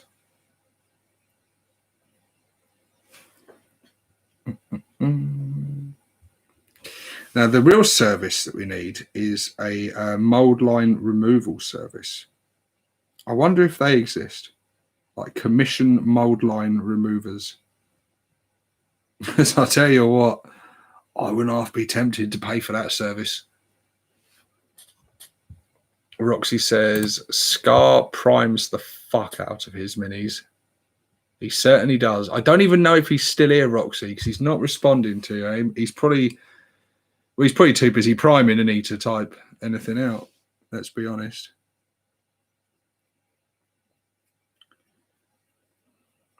What's everyone else working on today while I very, very slowly paint this Gorkonaut? Anyone else paint? I expect a lot of you, because for those who don't know, on our Discord group, I'll do a little plug here for the guys. They are running another competition. Last month they did Nobvember. Convert and paint your best knob and put it out there for judgment.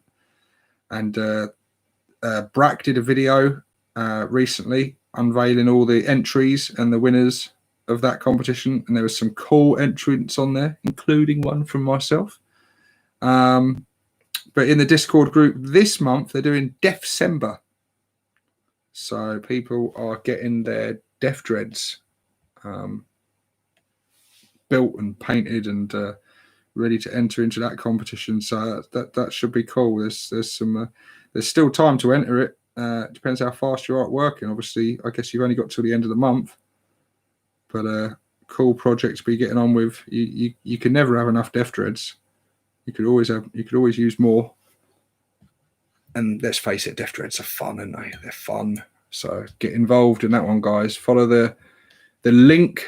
Will be in the. It won't be in the description yet. Or it should be actually, because I have it set as standard. Should be a link in the description for the Discord. If not, there'll be a link for it in my other videos. And yeah, go and get in on there. And there's all kinds of cool things. People hang out on there, hobby hangouts on Discord all the time. That helps motivate me with my painting.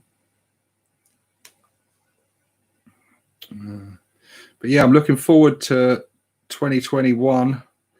Hopefully the world returns to a bit of normality. We've got the old vaccine starting to be distributed out and things, and you know, it's going to take a while.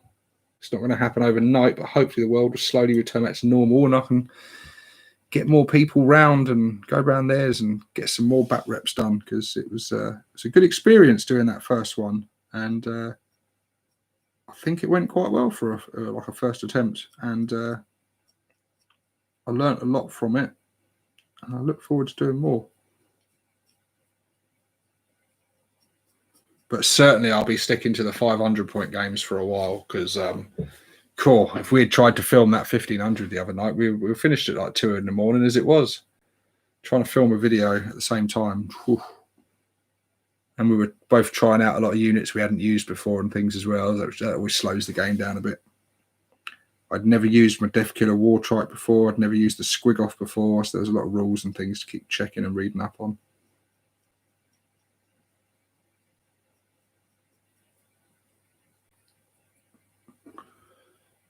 What else have we got going on here? Defcember, says the Drunken Orc. Marcus, I'm working on another terrain piece. Robert Marshall, Chaos Mass. Jude, I'm painting with your boss. Good stuff, Jude. Marcus says, I'll post it on Discord soon. Good stuff. Tyson, finished off my red gobbo and working on some non-orky models. It's nice to have a break from time to time. Crowtuck says, working on an Evil Sunz battle wagon, weathering this thing to hell. Sounds cool. Like it. Can enjoy Grotmus in Defcember 2. Yes, you can, Paul. Kobe says, order a bunch of Cromlech bits for my SS-themed shooter boys. Cool. Yeah, they've got loads of like cool kind of World War II looking aesthetic bits for like orcs and stuff, and yeah, some cool bits. Yeah, loads of stuff like that. You can put like a strong theme into your army. Working on my Victoria miniatures, Victorian/Praetorian Guard Rough Riders on older school lizard men cold ones.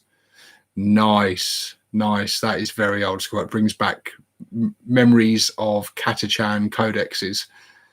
The Hobby Git. Why is there a thumbnail of an angry hoodie in my feed?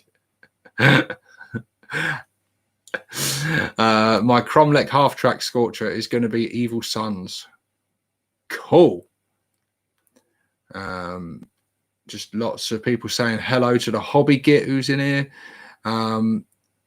BC editing. It's all about the editing. Is that in regards to battle reports, is it? And yes, I believe you are right. Although filming it and stuff during the battle, you got to focus on the battle and then also try and get good shots of stuff and record the events as they happen. And it's a lot to think about. It really is. So it's I like I say, I will stick to smaller games at the moment so I can sort of concentrate on getting it right and have the time to be able to play the game well. If you stretch yourself too thin, try and do a big game and do all the bits, and yeah, I want to wait. I want to make sure I'm ready to do that and deliver a good video to you guys, because the battle could end up being really good, and then I you know, the filming side of things doesn't go right, or, you know, I don't capture all the bits properly as they happen, or, you know what I mean? There's just a lot going on there.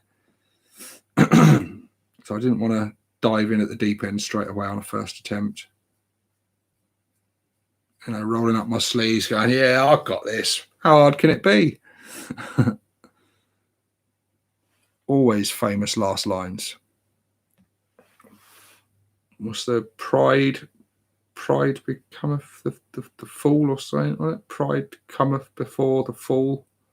I think that's the saying. Something along them lines. Although there's another line I like, someone I work with always uses. Is it the 7 Ps? Is it 7 Ps? Pride, preparation, and planning. Pride, preparation, and planning prevent piss poor performance. That's it, the 7 Ps.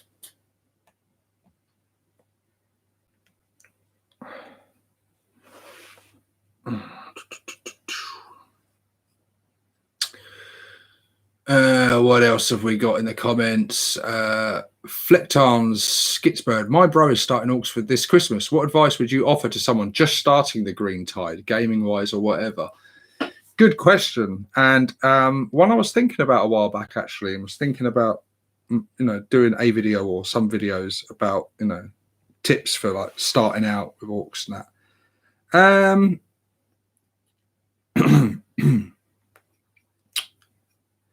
Well, the obvious advice is obviously start collecting sets and things. Just build up a core to start with. I think it's good to get hold of cheap boys. Get on eBay, order like the cheap snap fit boys, the slugger chopper boys. Get loads of them. I've got loads of Black Reach boys and knobs and bits. I think they're a little bit harder to come by now, but there is still loads of them out there in the wild. And just get stuff like that just to build the core up cheap, and then add the more fun stuff later. Because I think the first thing any orc player needs is just a good body of boys to, you know, get the core of the army there. The start collecting set is a good set. You get loads of good bits in there. You got the Death Dread, your knobs, which you'll be sick of seeing after a while because they come in every bloody box set. The Pain Boy is useful, but only once. And then in a fair few boys. But yeah, get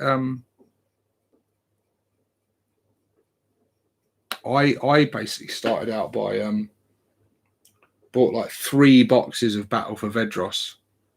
And just got all the Death Copters and all the Snapfit boys and the War Boss and all, you know, the Black Reach knobs and everything in there. And yeah, just bought a load of them to build the core of my army, and got it at a really good time at a really good deal. And that's how I sort of got back into it on a budget. I think that's the way to do it. But I would probably say someone starting out now might be worth holding off and waiting to see what that Combat Patrol box looks like, because they look pretty cool and you get a full Combat Patrol list in a box, which is about damn time. I've always thought it's weird that their start collecting sets don't make a legal usable army. They say it's an army in a box, but they very rarely are, because you're usually missing something. You're missing, like, well, I can't run this because it doesn't have an HQ, or I don't have enough troops or whatever. So the fact that they're doing these sets and you get what it says, an army in a box, 500-point army in a box. And having played quite a few games of Combat Patrol lately, you can squeeze quite a lot in an orc 500-point army. So I'd be interested to see what's included in that, what kind of list they go with. Be very interesting indeed. And whether it will contain new miniatures. I mean, I think it will. We've still got more reveals coming, haven't we? The Games Day knob has finally been revealed. Old Gorzag. But there is still more reveals to come. And hopefully they've sent a couple of them out by mistake to people as well. Wouldn't that be cool?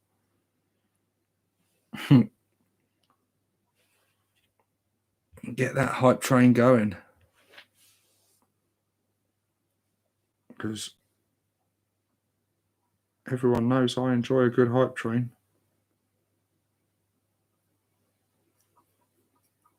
What else we got? Oh, blimey, there's loads of chat going on since I've been so focused on the painting. Let me pop him down there for a minute. Let that dry off for a minute first. What have we got going on here? Flectarn says, I've bought him an eBay army and Gazgol Thraka to start. Well, that's a great start. Gazgol straight away. Look at that. Straight in there. Yeah, good. That's it. Start off with secondhand stuff and that, and just get into it in a budget way, because you don't know people. I've known people that have dabbled and dipped their toe into the hobby, and for whatever reason they don't stick around. They don't like it. So I don't think it's worth going out and blowing loads of money to start with. It's worth just dipping your toe and trying out a little bit. And the smaller scale games and stuff they got going on, Combat Patrol is a great way to get into 40k. You can have a good, fun, tactical game with not a huge amount of money to be able to get into it. You can build quite a decent list relatively cheaply in terms of GW's pricing. But yeah, unless if you use GW minis. Let's have a look. We got the comments gone wild and I've been missing it all. Hobbygit says, I'm at work, but I'll keep an eye on the feed as I can spare it. Half my job is waiting. So he's that's good. So you're getting paid to watch this, mate. Look at it that way. That's good. Pretty sure it's a haughty spirit before a fall, and pride leads to something else shortly before it. Oh yes, on the yes. I like these. I like the 7Ps one myself. Still here, just busy driving in work, listening on the earphones. I see. He's got to focus on work, Roxy. So while you're ribbing him and jabbing him, he can't respond. He's got to work. So he's just got to absorb it all your brutal verbal punishment. Robert Marshall, I got my airbrush today. Haven't used it yet. Kind of intimidated by it. So it goes back to what I was chatting about earlier, doesn't it? I was, I don't. It'd be a while before I get one, if at all.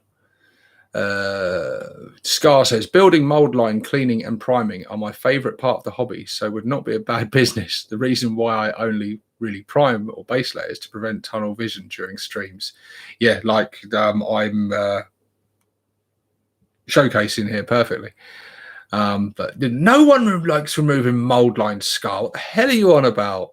I was going to let that one go, but you can't.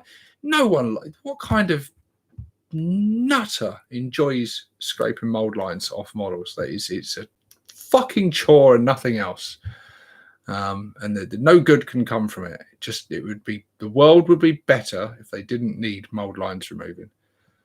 Kobe says, not much, not long. I finished my last model of my first 500 point of Bad Moons, 2 big mechs, 15 boys, 3 cans, and 2 looted grot tanks.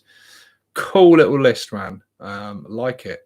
Yeah, great way to start. And then just add 500 point chunks at a time and build it up bit by bit. Jude, I love knobs to bits. All right, Jude, settle down, love. Because I love all the shoulder pads. All right, fair play. Knobs are cool. Defcopters, Def from Up There Squadron. Yeah, I need to do something with my Defcopters soon. They are very much grey plastic, but I do use them quite a bit, and they are good. And I think Defcopters are really useful in 9th edition. There is times where I haven't used the Defcopters in my list, and there's been moments where I wish I had my Defcopters here now. They'd be great for slinking around the back and taking that objective. And and they dish out some punishment with them old copter rockets. They're good. They're a good, useful unit. I like using them as well to tie up units like Devastators and things and snipers, swoop in and just take them into combat, not to kill them, just to tie the squad up. So that just stops them being able to shoot at your boys. Kobe says, next project is either going to be my cannon wagon or a truck. Both good choices. I'd go for the Cannon wagon myself because it's just got big guns on it. That's a Dakar. Robert Marshall. Thing is, Stevo, if I was to start orcs, it would be a truck, bike, and looted tank army. Would be an expensive army to collect, but maybe one day. Oh, I don't know. I think in a way it'd be cheaper actually, because the bigger stuff like that, you don't need so much of it. It would certainly take less time than painting fucking hundreds of boys, having bikers. I mean, you still have a fair few, but yeah, no, I like the mobile armies like that, biker armies, and yeah, that'd be cool. Roxy Derivator says, you enjoy a good train, eh? Marcus says, I seriously might buy 2 of that box of the new knob depending on the price. Yeah, it's I'll get 1 for sure. I don't know about 2 because, like I say, I think it's going to be a kind of a like no one's going to go, oh, that's a good price when they reveal it, are they? Let's be honest. So everyone's going to go, oh, yeah, I like it, but that price, because he ain't going to be cheap. The hobby get pride goes before destruction, and a haughty spirit before a fall is the quote. Often misquoted. The misquote is better, to be honest, but still of interest. I love it. Hobby go. I'll be like, yeah, I'm not really sure what it is. Whatever. It sort of sounds like this, and he's straight on the research. It's good. You'd be good to have here, Hobby. Get like sit in the corner, and you could be like researching stuff as I'm fumbling my lines and that. You can be like, yes, it's this is what you're trying to say, Steve. Thanks, Dim. Thanks, buddy. You could get me out of some shit and help me stay on track. What am I saying? Dim never stays on track. You've seen the War Boss show. Marcus, I've been working from home, so I've been getting paid to watch YouTube as well. Did anyone get that email message from Element Games stating that for next week's pre-orders, a lot is in short supply from GW? No, I don't get anything from Element Games. I think I maybe did once, and it took fucking forever to arrive. I get all my stuff from Goblin Gaming. Usually, most of it anyway. Usually, I've had nothing but good experiences with them. Jude, Stevo, just hope that when all the bosses finish their armies, that one of them, Dread, doesn't try something like that again. Yeah, I'm never doing it again. I mean, I'll carry on painting and stuff, but I'm never doing a challenge like that again, ever. No way. It nearly ended me. Mike Tapio, Defcopter's underrated. I get so much in distractibility. Then the boys hit the line and the fun begins. Yeah, totally. Defcopters are one of our best distraction units, I think, and are underestimated because they've got some nice tricks up their sleeve, and you can use there's certain stratagems. There's a good stratagem that I want to use with my Defcopters, a large squadron of them. Like I think you can have 6 in a unit, I think is it. Use the I can't remember what one it's called. Cards away over there, I'm not reaching them. There's a stratagem where a unit of yours that can fly can shoot at another unit that can fly and gets the +1 to hit. And I think like 6 Defcopters firing the copter rockets, that's 12 rockets. Getting a +1 to hit, so hitting on 4s, being bad moons, hitting on 4s, re-rolling 1s. Could be nice. I wouldn't mind using that against old Magnus, the bastard, because he can be a fucker to take out, and that might spoil his day a little bit. Yeah, and they're good. I used to like using the old bomb with them flying over and dropping their bombs. That was good fun to do. And they're just so fast and mobile, and they can fly over terrain. They're just really useful in 9th. Yeah, Defcopters, good stuff. Dave Dog, did any? Oh no, I already read that one. Tyson Wallace says, can't wait for GW to finally put out a proper Defcopter kit. Don't hold your breath. All but 3 of my Blackreach plastics went into Warbike conversions. Oh, yeah, it's if you're converting them into something else, like make sure you got enough to keep as Defcopters, you know. But yeah, I mean, the kit needs redoing, doesn't it? we can give up now that they're ever going to bring out those Black Reach ones, because it's just never going to happen. But are they going to do a new Defcopter? Don't know. And if they do, would it go the way of the buggy? Would we end up with like a big Orc release, and it's like, yeah, we're bringing you 7 variants of flying Orc things, which I guess some people would love. Don't do that, GW. Just bring out like one kit of Defcopter that has different options for different weapons and different looks. That's what we want. Tyson Wallace says, can't wait. And I've already read that as well. The Hobbygate, assuming it's not limited edition and sells out in 20 minutes, that will be the Games Day knob you're talking about there, Hobbygate. Yeah, I think he's onto something, guys.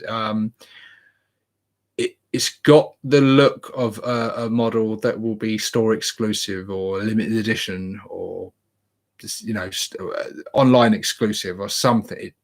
There's going to be some kind of exclusivity to that fella, I think. I don't think he's going to be produced in huge numbers, and but yeah. But I want one. I do want one. To pay Orc, I had a chance to run 2 of the Big Track and Super Cannon alongside 3 Mega Track scrapjets. So many rockets. Fuck yeah, rockets are awesome. AP -2, damage 3, being an assault weapon, and yeah, rockets are one of the best firearms we've got. Jude, the day when I use Defcopters is when they are not metal and when the models aren't crap. Oh yeah, I don't use them ones, Jude. I use the like I said, the Black Reach ones, which you can. They're still out there on eBay. You can still get them at a decent price. They are getting less common now. It was only a few years ago. I mean, I was buying them brand new when I started out, like I say, Battle for Vedros sets and stuff. But there's less. I don't know if there's any more new ones left out there now. If there is, very few. But yeah, they're still out there.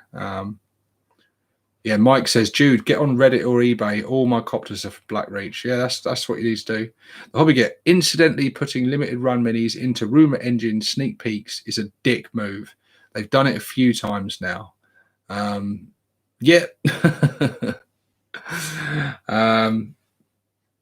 Yeah. It's limited edition stuff is...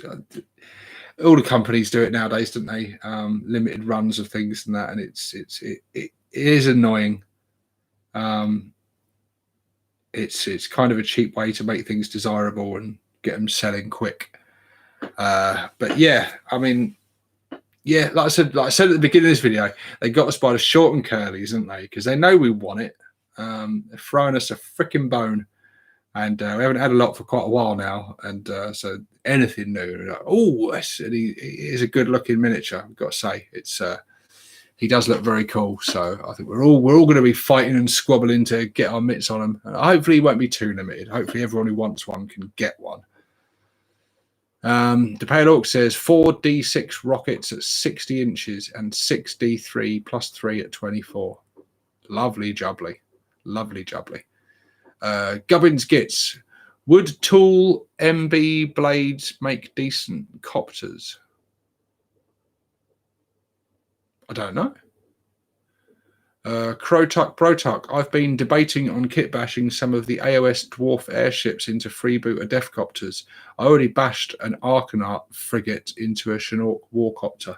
Cool. Yeah, I think a lot of other people have had that same thought, mate. Do it. Do it. It would look really cool. Just waiting for the new GW miniature now. Yeah, it'll be a while, I think. I don't think it won't be this side of Christmas, I don't think. Well, you never know. But since we're in December already and it's just been leaked, it's unlikely we'll see it this year. Roxy says, I hope I can get one. I wanted those 2 Katachan dudes so bad. Gubbin gets freaking autocorrect. It's funny because you're stressing about it and it's still doing it on the stress message. But yeah, autocorrect's a bitch. I always turn it off on my stuff. It's fucking annoying. And then the thing where you're trying to spell out a word I always get it where you're trying to spell out a word, and I spell things so horrendously wrong that the computer or the phone or whatever just looks at me and goes, "I've got nothing for you, mate. I haven't got a fucking clue what you're trying to write." That's when you know you've spelt something really wrong. But yeah, other times it does weird things. It's words you're like, no, why would you think I was trying to say that? Yeah. People use that like the predictive text as well, don't they? Where it starts filling in the words for you. No, I can't stand all that shit because it never writes what you want it to write. I don't mind where it's got the suggestions underneath and you can click on them. That's useful. It suggests some words. But then you can ignore the stupid suggestions. When it just does it, it throws me off. I can't get my head around it. Well, base coated his jaw anyway. So he's ready to have his checkers put on there, which I think will hopefully look pretty cool. So look, actually, see him now with the jaw on. Don't know. Now it's making me think make the whole jaw yellow. I don't know. What do you think, guys? Should I go with the whole jaw being yellow, maybe do these teeth a different color, or keep those two teeth yellow and then make this checker plate? What do you reckon? Checker plate, like checkered pattern, black and white checks. Comment, guys. Let me know. What do we think? Because I keep changing my mind. Do not know. Oh, it's hard, man. I don't know. I think he looks quite cool with a yellow jaw. I think it, like I say, they're all white now. You've got to imagine it's yellow. But I'm looking at it going, that looks pretty cool. But if I did that bit yellow, these two teeth, I don't know, they could stay yellow. I just kind of like the fact they're different color. I could just keep them all yellow, couldn't I? I don't know. Let's see. Marcus says checker pattern. Jude says keep the teeth yellow. Marcus, checks are great. DePaolo, yellow and check the shoulder. TLC Creations, yellow and black checkers. Is the other, yeah, that works well as well. Checker, yellow and black. One side checkers, the other side hazard stripe. Oh, Gubbins kids, fuck off, man. No, I'm not doing that. Oh, yeah. I have to think on it, and I'm gonna have to think on it. Now that I've painted it all up like that, I think it looks quite cool like that. So yeah, I might do it yellow. He's going to have checkers on him in other places, like Paolo says, to do the checker shoulder pad, which I will do, and I'll throw some other bits on there. And I'm going to try and get, basically, I'm going to try and on this model somewhere, he's going to have checkers, flames, and hazard stripes. I'm going to go the full trio on him. What is everyone else saying? Marcus, you could paint those two teeth metallic like gold teeth. Yeah, I thought about that as well. But like I said, gold and yellow, when they're on the same bit, they don't contrast well at all. I've fallen into that trap before of like other bits. I did it on my Canon a bit and I wasn't overly happy with the end result. So, yeah, I don't know. I did think about doing those other two teeth as like red or something. Just to have like a different color in there. Brotok says dags on the jaw. Dags would work quite well. Mr. Num says checker white and black, then add a few smaller teeth between the fangs. Yeah, see what you're saying there. Copper teeth, Marcus says. Yeah, I did think about that as well, because the plate itself has got that kind of texture of beaten copper, hasn't it? Which I did notice that, and I did consider that, putting like a gold jaw on him. To like match the eye. I don't know. See, I could do that as well, but I don't know. I think he's looking quite cool at that. Now, the more I'm looking at it, the more I'm thinking he's just a yellow jaw. So I don't know. Paint the jaw plate orange. It makes it flashier and faster. Checkers are a pain in the butt. I'd go yellow, says Tyson. Yellow jaw and white teeth.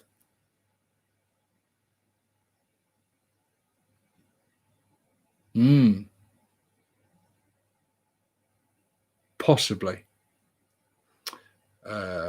Yellow jaw and white teeth. Black and white checkers look goth, and black and white checks and yellow flames look like my son's burns. My sunburns. Yeah. Yeah, you know, I like throwing in a little bit. Black and white checkers is very goth, but I do like throwing it in. It breaks up the color, and it's nice to have different colors in. But yeah, black and yellow checks look good as well. I've done some of them as well on some bits. Brotuck says it needs a lucky blue tooth. I was considering that as well. I've been considering all kinds of colors. And blue and yellow looks really cool together. I've seen a few people doing them, their army painted in that scheme, blue and yellow, and it looks badass. Looks really cool. Silver and yellow work all right. Go silver teeth. Yeah, that's a good call. That is something I could do. I will keep saying check so that you can solidify your choice in yellow. I paint my orcs in blue and orange for luck and for some flash. Plastic Crack Gaming says, just throw some Zoggin paint on it already. Fuck you, Scar. I'm sure I'm not alone in this, where you sit down to paint and you spend most of the time just looking at the thing, figuring out what colours to do. Once I know, I'm on. Then I'm on the rhythm. So I'm throwing paint on it very slowly, but just getting the things. But yeah, I've got some good ideas there. Thank you very much, community. I think I can see now though the direction I'm going to go in. So yeah, I think that's it's brought it out a little bit more. What else can I do on this fella? What time are we on now on this one? We're on 1 hour 45, so I will probably be bringing this to a close before long. It's been a bit of a failure in terms of getting any work done, but I've got, there's not much to show for it, but I've asked the questions and figured things out a little bit. But look, let's get at least a little bit more paint doing, shall we? Get a bigger brush now. Don't know what I was doing that with a tiny brush as well. I'm not really firing on all cylinders today. There's still some more priming that I haven't done there. Let's finish that bit off.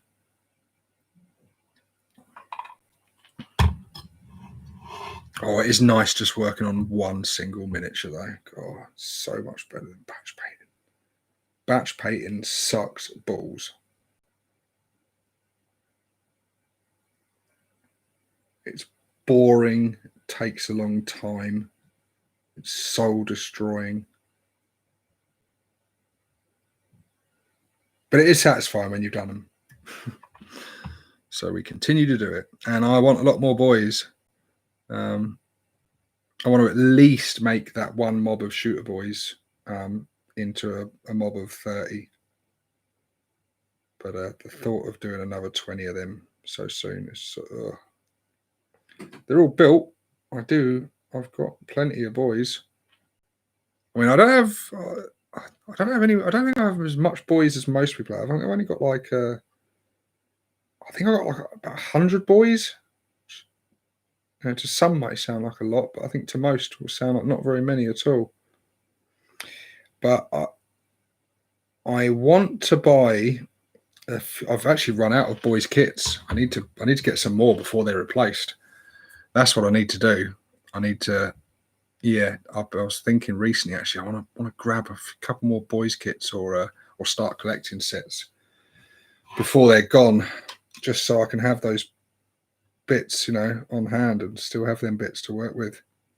But yeah, I'm sure the number of boys in my army will go up dramatically when a new kit comes out as well, because I'll obviously be wanting to get that and mix them in and hope that my existing boys are not too outdated or look too different.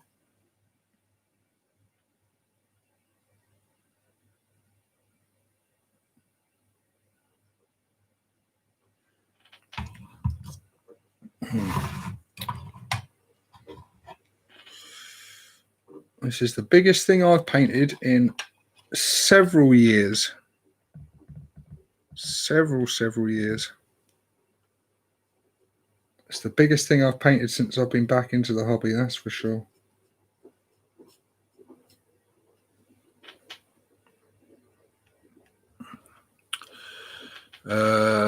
Crotuck says, I've got like 180 boys left to paint. I feel that statement hard. Feels good to paint one miniature. Yeah. Yeah, and I just can't do the thing where people kind of just slap the paint on it really quickly just to get them done. I'm just not built like that. I can't do it. So I have to paint them to the sort of the standard that I want to paint them, which just takes so much longer. But I was thinking I might, you know, because I've got that squad of 10, I might just do them in like batches of 5s and just add 5 at a time. Fuck it, you know, I might just because it's fun, just sit down and paint like one boy.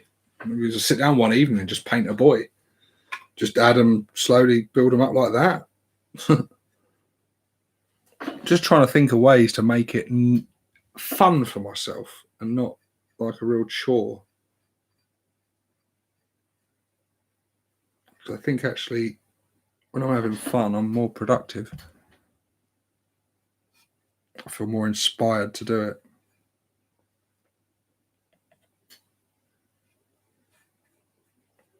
I think, like I said as well, tonight I'm quite tired. Been quite a busy day, and I'd actually prefer to do my painting and stuff during the day, but when you've got little snotlings running around, that's just not really possible. I mean, it is, but yeah, it's better to just wait for them to go to bed and then you can chill out and do it. But then the time comes and then you feel like you're too tired, which isn't a good motivator either.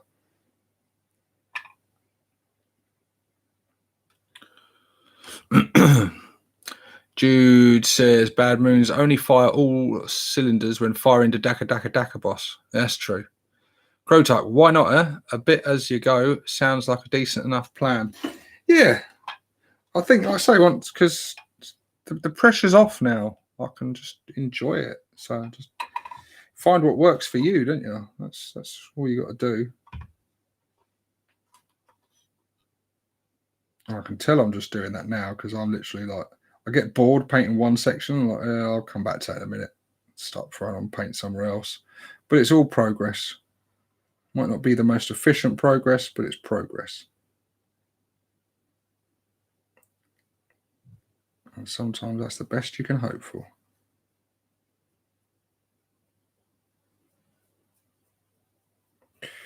Well, I think that is going to do it for me for tonight, guys. It's been fun hanging out. I pretty much, I think we've covered everything we wanted to cover. We've chatted about painting. We've chatted about the Games Day knob. We've had a little bit of a channel update. Not bad for a random, spontaneous video. So Jude says, thanks, Gubbins. Thank you, Jude, for watching. And look at that. Just finish off with an out of focus shot. Look, let's just see. Come on. Come on. Focus on the hand. Fucking thing. There you go. Look at that. Bloody thing. I love this light, but ever since I had the light, it seems to just throw the focus of the camera off. It's because I've got them so close, I think.